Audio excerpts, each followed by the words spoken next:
Episode number 205.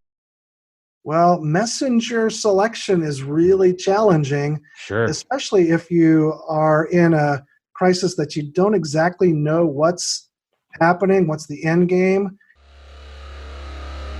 Welcome to the Be Real Show with Travis Too Tall and Huff, where we talk about life, dreams, social media, and business.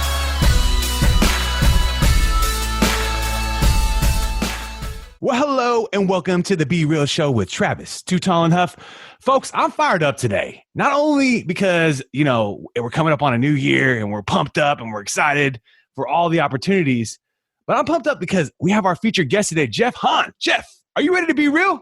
Travis, I am ready to be real. Very excited to be on the show. Absolutely. My man owns multiple businesses, folks. So he is an entrepreneur that has a variety of businesses. He is the principal at Apron, which is an agency specializing in food and PR, folks, specifically. He also manages Predictive Media Network, which is a national media training network to help you figure out how to, interview better on these big opportunities you might get, television interviews, radio interviews. And he also owns Hahn Public Communications, as well as White Lion Digital, right? White Lion Interactive, is that correct? That's correct. So my man has got a variety of businesses. Jeff has been a communication practitioner for many years, including almost 30 years, out in the Austin area, folks. So, and we know what's going on in Austin. It's a booming economy. It's changing the scape of tech. And he and his team of 36 staff members represent food brands and public, infrastructural systems, a lot of different types of business, but a lot of them are in high stakes situations, folks. I mean, if something goes wrong with the food brand, it's going bad. And we're really pumped up specifically because my man has a book coming up, folks, and it's called Breaking Bad News. So it's coming out in the early 2020. So you should be probably getting this thing right now. It's on Amazon, anywhere you would like to find it. It is out there, Breaking Bad News. You guys got to check that out. And it is really focused on reputation management for your brand in those crisis situations. Because as we all know, you can't predict a crisis. But when it happens, you got to have a plan. You got to know what you're going to do next. And my man, Jeff, we're just so excited to have you on the show today. How's your day going today first? Terrific, Travis. It's a gorgeous day here in Austin, Texas, right here at the end of 2019. I'm feeling like you.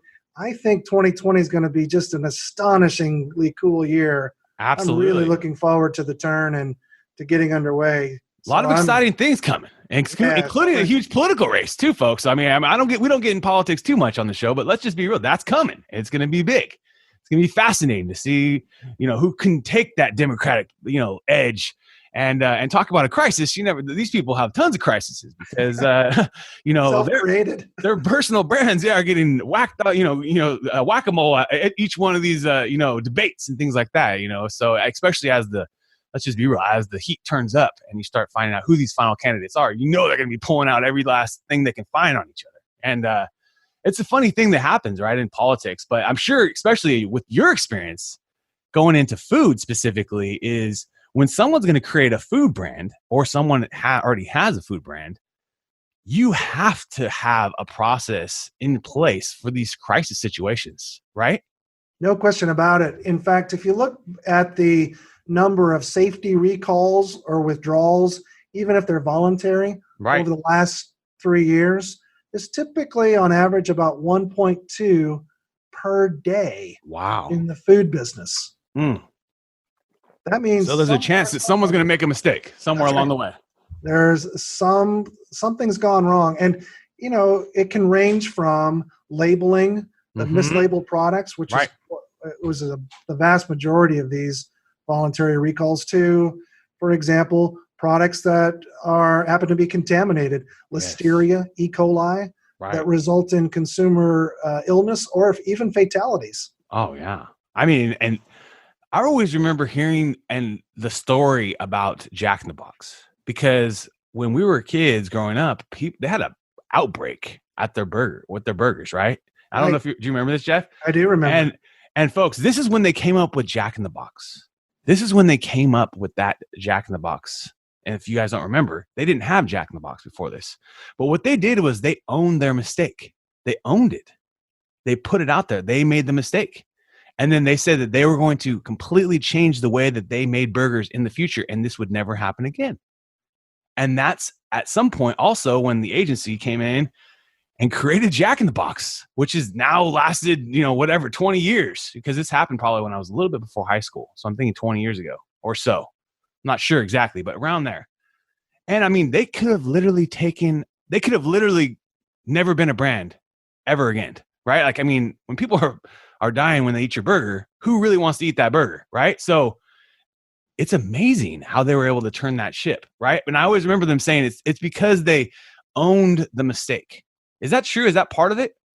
I think it is. And in a more contemporary model, you see Chipotle experiencing much the same thing. And they've gone through a remake of their entire quality control and food safety processing, even down to the restaurant level, to the individual cook and preparation table level, in order to create a brand identity around the notion of freshness. It's been a real challenge for Chipotle, because delivering on that promise is enormously tough.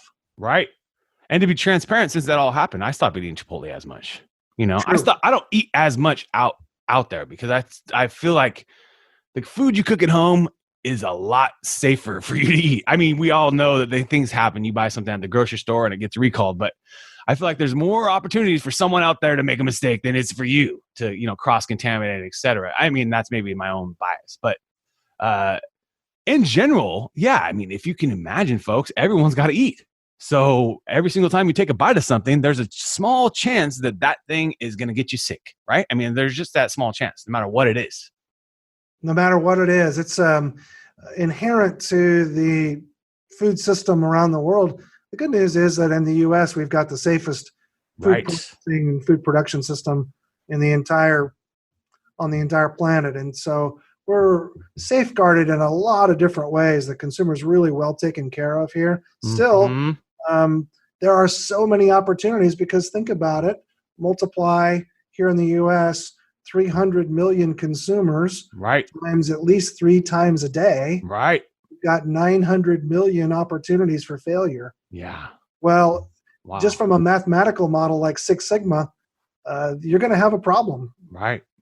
So if someone's listening right now and they don't have a plan, and they are a business, whether they're a small business or just getting started, or maybe they're a very established business, maybe they're a nationwide pizzeria. I don't think that they wouldn't have a crisis plan, but maybe they haven't thought about a few things.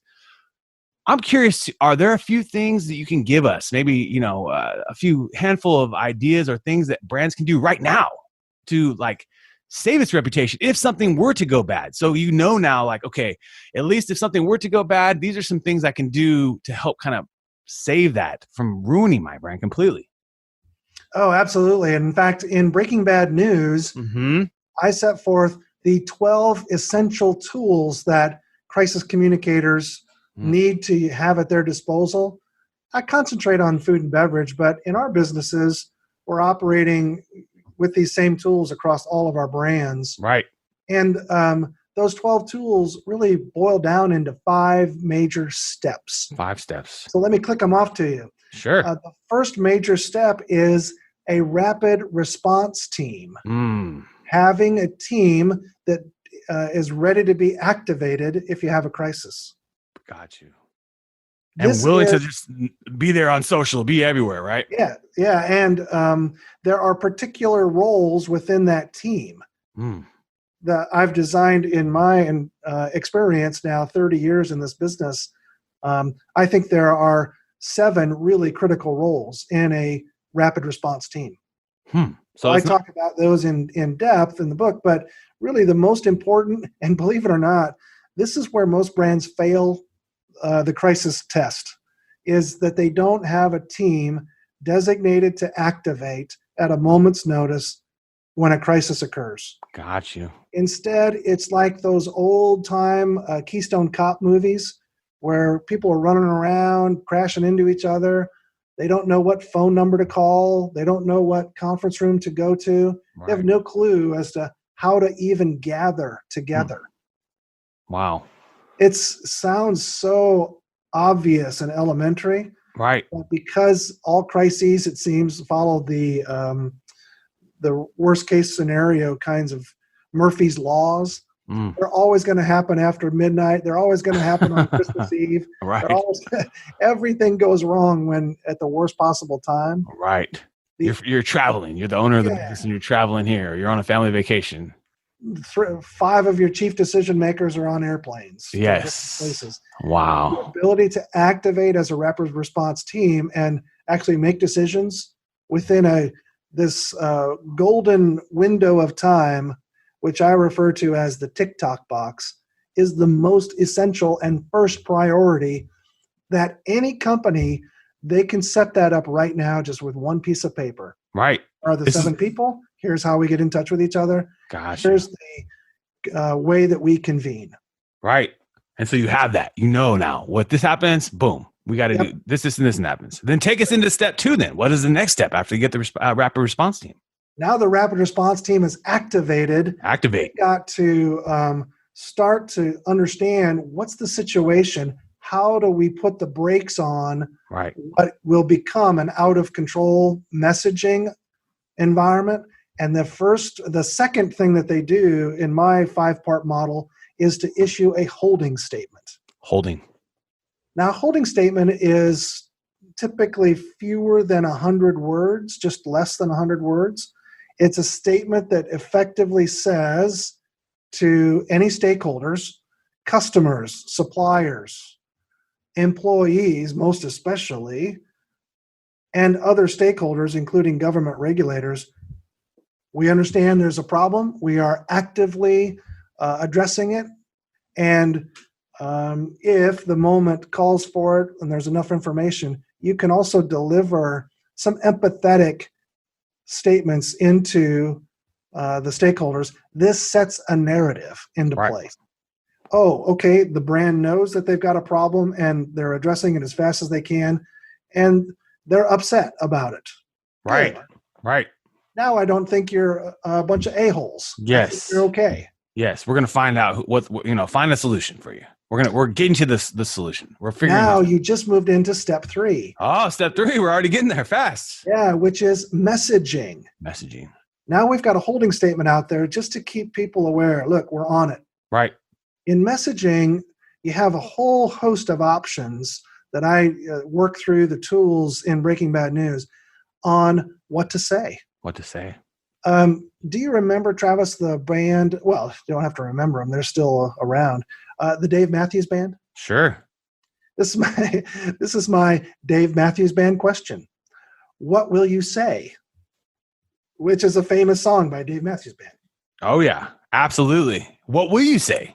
What will you say is the question that you respond to in step 3. What will you say? And say? in messaging, you have to work through a number of different options.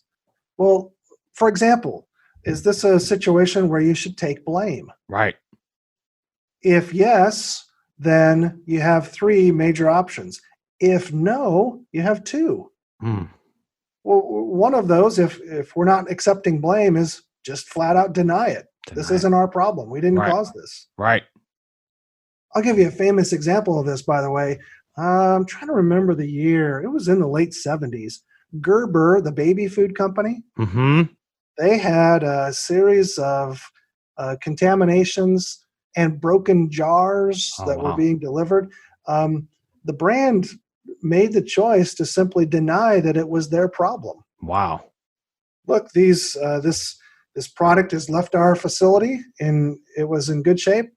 It arrived, was compromised, tampered with, or elsewise at retailers. Not our problem. Now, today, that would probably get Gerber in more reputational trouble. Right. But it is a good example of denial. Pushing it back. You can just say no. Yeah. Especially in that situation where maybe it was the distributor, whoever's distributing this out to the people, they were actually the faulty. It could be a bad actor, Right. In one particular model that's actually called brand terrorism. Wow. Yeah. You have someone who is sabotaging your product. Right. I could see that. Yeah. Right. Yeah. Someone they might just be not telling you about it, but they're doing it behind your back. And they want you to fail because they don't want to be there anymore, and they don't want your company to be successful anymore. Might be a disgruntled former employee. You never know. Gotcha. But compare and contrast that to your other options where you have to apologize. Right. Sure. Because you actually did do something wrong. Yeah. A whole different shape to the message. Oh, yeah. Absolutely. Absolutely. And walking down through your options in the third part of the model in message is really challenging, but I've got a couple of tools that allow you to do it within a few minutes. The most challenging part of this, by the way, isn't necessarily the crafting of the words, it's getting the agreement of the rapid response team. Oh, okay. So That's they have to. That's Got a you. problem. Got you. So they have to all be in agreement on this message. Yeah. Yeah, I got you. Now, here's where on your rapid response team, having a good relationship with your attorney, your Yes. in-house general counsel is really important. Right. Yeah, because they're going to be the ones that final approve everything. Well, they're going to be the ones to raise the objections that say, no way are we saying X or Y or Z. Right. Even if X or Y or Z might be appropriate. Yeah, because that's going to put you, if they were into a legal situation, they want to be able to have that be more mysterious. Yeah. I mean, I know how lawyers are. They want to keep it more mysterious on those things, you know? So yeah, it could be in the craft, we would say strategic ambiguity is your friend. Right. Oh, yeah, absolutely. I think lawyers are the best at that, man. They're just the best at leaving a variety of open doors open, folks, just in case we need to pop in that door. That's right. And that's why a great attorney is so important for a brand, because they make sure you don't paint yourself into a corner and accept a liability that may or may not end up being your responsibility. Right. So then take us into the fourth step. Now you're in step 4. If you've got a message, what do you need next? You need a messenger. Outreach, yes. Yeah, now you have to decide who is going to be the face of this particular message. Who's going to be the name? Right. Well, messenger selection is really challenging. Sure. Especially if you are in a crisis that you don't exactly know what's happening, what's the end game. It's slower moving, not an obvious thing. You have to be really careful with who you select. Right. It shouldn't always be the CEO. In fact, I would argue the CEO should only be used as the messenger at a moment in time when it's obvious that the CEO is the right person. Right. There are other players who can act as better messengers depending on the situation. Right. Yeah, more empathetic maybe. They need to be more, if it's a female, maybe the female on the board helps resonate more with moms, for instance, you know? Then that's right. That could be one. I could just think of out loud right there, right? The way that you assess the situation is really on 2 axes. Is this a character issue or is it a competency issue? So your messenger needs to be able to respond to character and competency attacks. Because I'm sure that's going to happen. Yeah, I can only imagine. They would be now the face of the crisis. Absolutely. Who's the right person? They're the scapegoat. Selection can go really bad really fast. Yeah, I was thinking that. Yeah, it could actually go really bad, especially if you were the CEO. Because then it's like you are responsible for this whole company, Elon. Not this other person that's going to take it on the chin. The head engineer of engineering that had an engineering issue, or head of programming, or you know, or if you were Tim Cook, you know, you taking it on the chin probably hurt your brand way worse than if it was someone that was like the app store head outstore person that was the actual kind of their department had the issue. And they might also be able to maybe talk better about it too, probably, right? Because the CEO might have a bigger brand landscape of the whole thing versus if it's just a manager of that issue of their department or it happened in their, you know, within their team or whatever, then they could probably maybe address it more, right? You got it. And that's what you've really pinned yourself to is the competency line. Right. It may be a particular issue that requires technical experts to be speaking to. Right. I think Boeing should have done this with their CEO. Right? Oh, gosh. That's a great example. Talk about a huge company that could figure things out quick and solve the problems quicker. Yeah, but this was promising like that things are going to be getting done, and they had no promise of this stuff. They were on investor calls, and he was telling them, it's going to be, we're getting this at this dates and all this stuff. And it was all just smoke and mirrors, really. I mean, because there's no way he could have promised that without the FAA actually, you know, saying this is going to happen. Yeah, precisely. I think Boeing fell into a number of different traps in the wake of this particular crisis that they're continuing to be in. The first one to me was activation of rapid response right, and holding statement, they were terribly slow in creating a narrative in public about, hey, here's the situation, and we're going to take control of this. They didn't do it. So then can you give us our last step before we take you into our top 10? Now, if you have a message and you've got a messenger, you alluded to it a little bit earlier. Now you need a method to get the word out. A method. What platform? Where are you going to? Now your method, exactly. What's the platform we're going to use to get the word out? The tool that I've created in Breaking Bad News that shows this is really that you have 12 options. I'll give you some of the framing and then a couple of the fun ones in the middle. By the way, this is another XY chart in my head. On the Y-axis, it's control. On the X-axis, it's authenticity. Authenticity.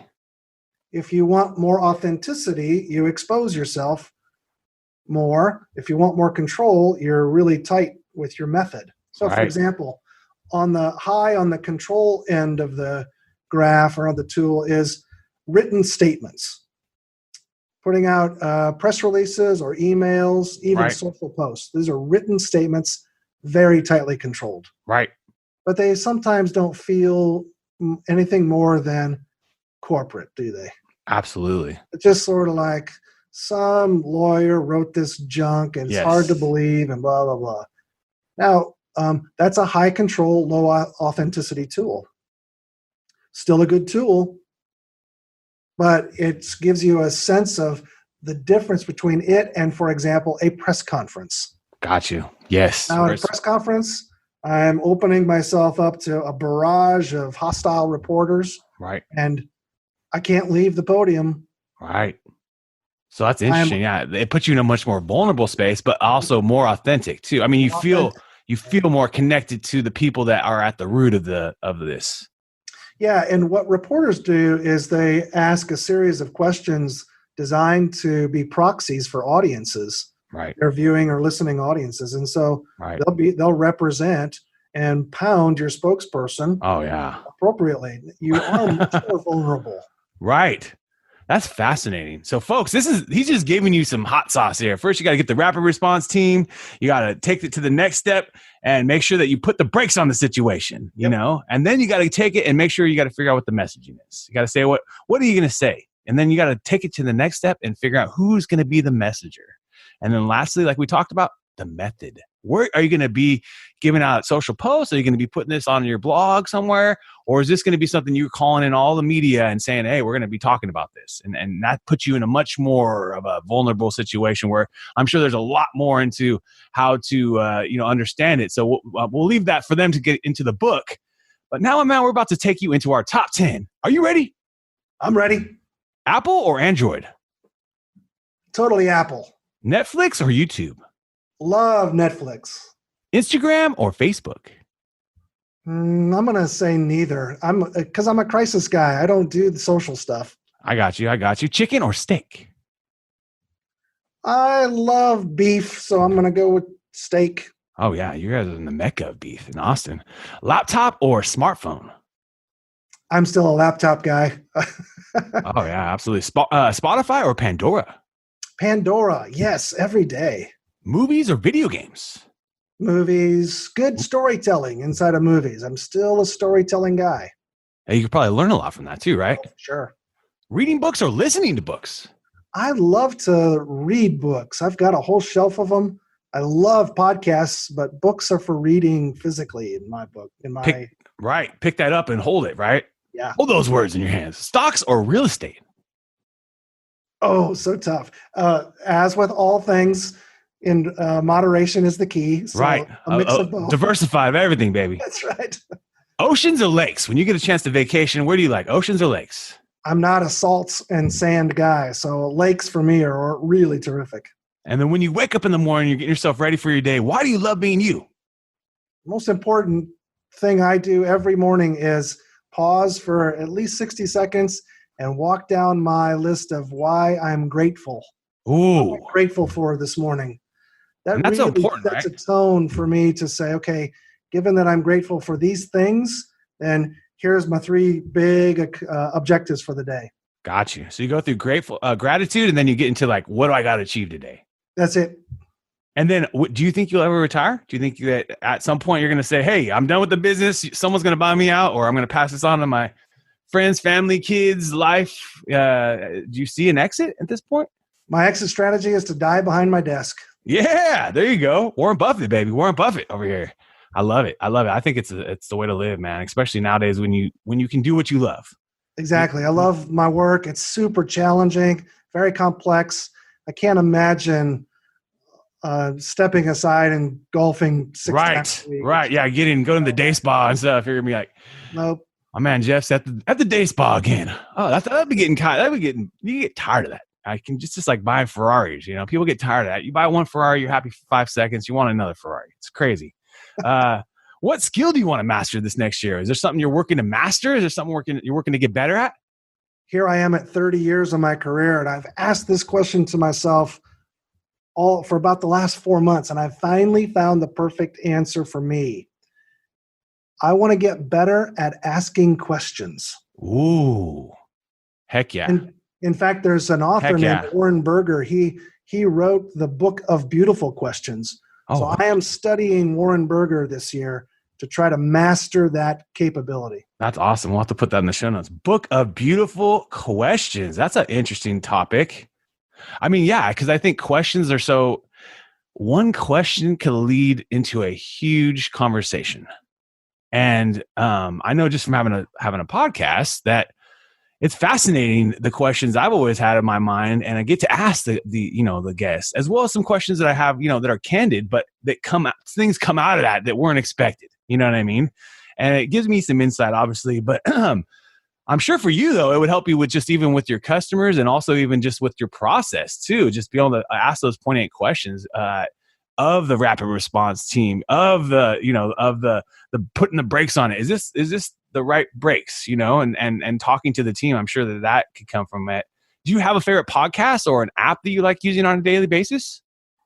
Well, I'll respond to your earlier comment. Yes, asking questions is a really important part of the craft, because like a doctor, you want to diagnose before you prescribe. Right. That's a powerful motivator for me. Right. Absolutely. And when I think about your question on podcasts, I love your show. I listen to it.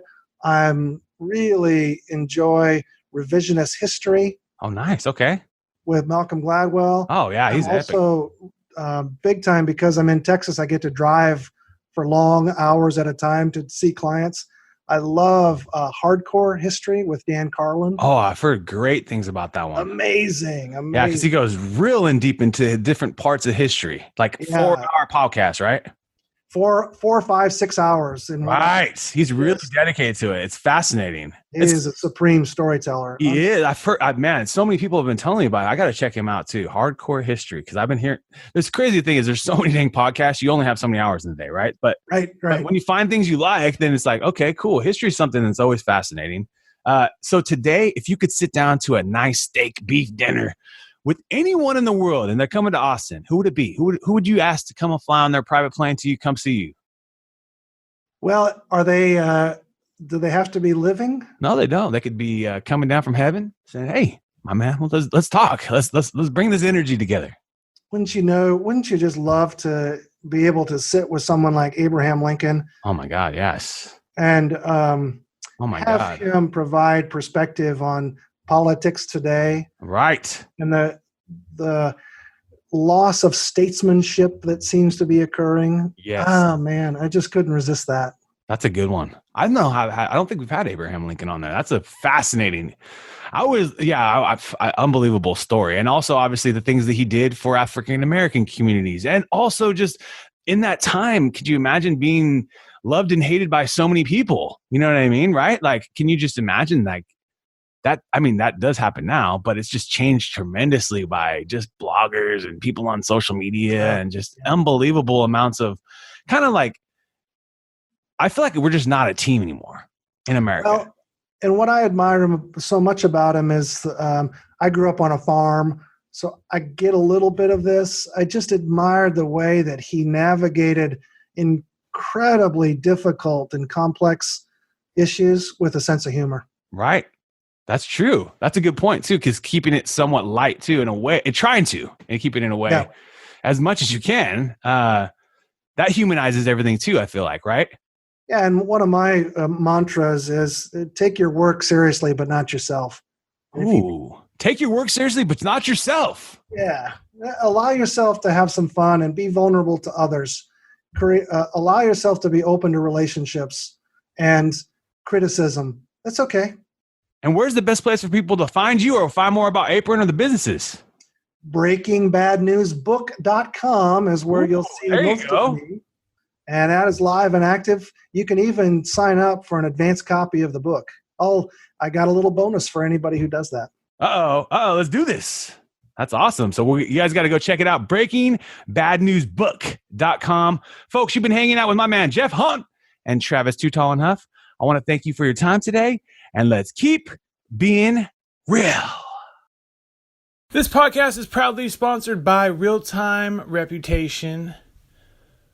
Do you have results and reputation that you need to uncover and find out in your business? Do you need more reviews and positive reviews to be showcased on your website?